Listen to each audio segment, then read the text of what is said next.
This will be funny if it takes Now, off. now is it actually recording? What are we calling this show series? How to find a good house flip. It's the sexy topic that everybody wants to get into. All over HGTV. Probably overrated, I'll be honest, but it can be fun and you can make money doing it. Yeah. But how do you select that home? Flipping properties is all about managing a budget. The numbers matter the most, and you need to pay attention to that. Yeah. We've done everything from gutting homes down to 3 walls, which normally there are 4 walls in a home, Yeah. to basic cosmetic updates and everything in between. I would say I love properties that focus on cosmetic updates.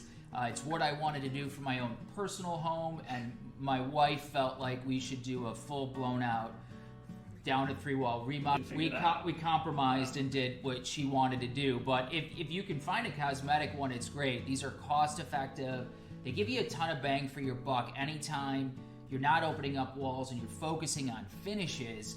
You're really just seeing your dollars visually go to work, and that's nice. These are also easy projects for permitting. You know, when you're doing these large scale projects, the permit process is more expensive, inspections, delays, all of that. So if you're doing a like for like type remodel, you know, that's gonna lessen your carry costs, lessen your cost for permits, and If overall you're in budget. California too, Yeah. the permitting process can be absolutely brutal. Nightmare. Yeah.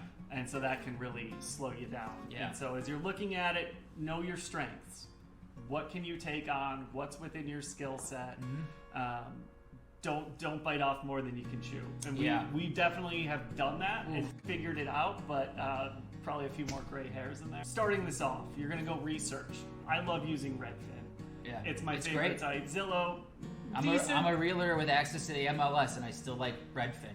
Redfin is great. You can look in your neighborhood, sort by all the different metrics you want to look at, square footage, size, lot size, etc. You can actually download all that data to a spreadsheet. And so that's always our starting point, because there might be 40 homes for sale. Sort that out, see what the price per foot is, what's the cheapest, what's the most expensive.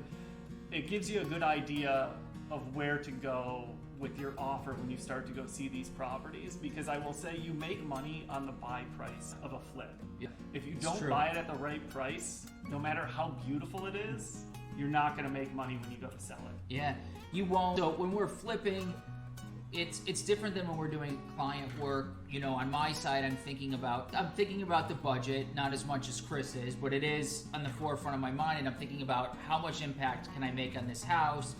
And then there's always the scale of how unique do you bring a property? How do I not dumb it down, broaden it out a little bit to appeal to more buyers while still putting a unique stamp, you know, the DTC Concepts look on a home? Yeah, and some of that, when we do the kind of very design forward custom things that are a little, I would guess, more advanced than the average home flip you see out there, sometimes that's actually what gets us the extra dollars on the flip. That's true. But it can take a little longer to find that buyer.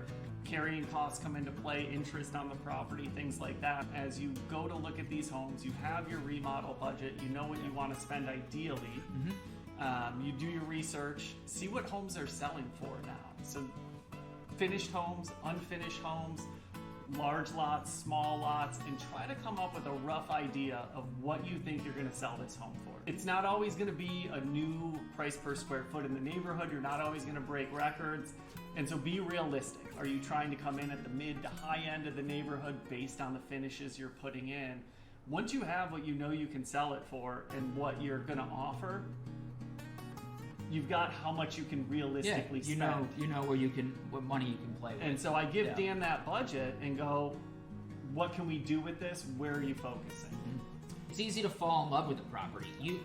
And it might not be, you know, analytically the best property to purchase and remodel, and so you have to remember what you're there to do. You're there to create a great product, you're there to make a neighborhood better, but you are also there to make money.